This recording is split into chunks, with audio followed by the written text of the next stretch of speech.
this is Margaret Capalbo, and I will be reassessing FPAT.3, which states I can use Gauss's law to find an expression for the electric field of a symmetrical system.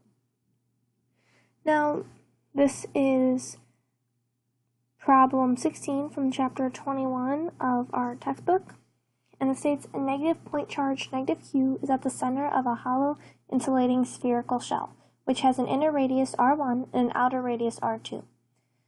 There is a total charge of positive 3Q spread uniformly throughout the surface of the insulating shell, not just on its surface. Determine the electric field for, and for part A, it is R is less than R1.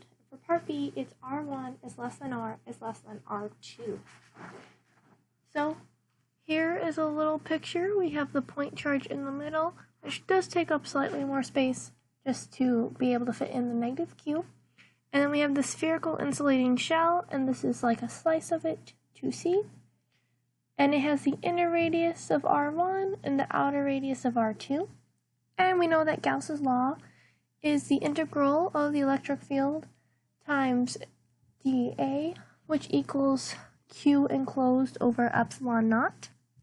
For part A, where R is less than R1, we do the integral from R to R1, and we set it equal to negative Q, which is the enclosed charge, divided by epsilon naught. When we go through all of the steps for solving it, we know that E field is constant, and we get negative Q divided by epsilon naught times pi times the quantity of R1 squared minus R squared. For R1 is less than R2, we know that the positive 3Q is spread uniformly throughout this shell, so we need to find the charge density.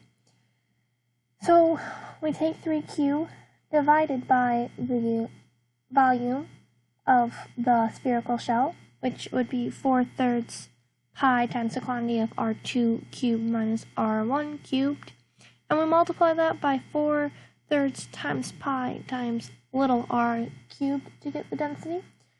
And we know then that the total enclosed charge is also going to include this Q. So we get a total charge of 3Q little r cubed divided by R2 cubed minus R1 cubed, all minus Q.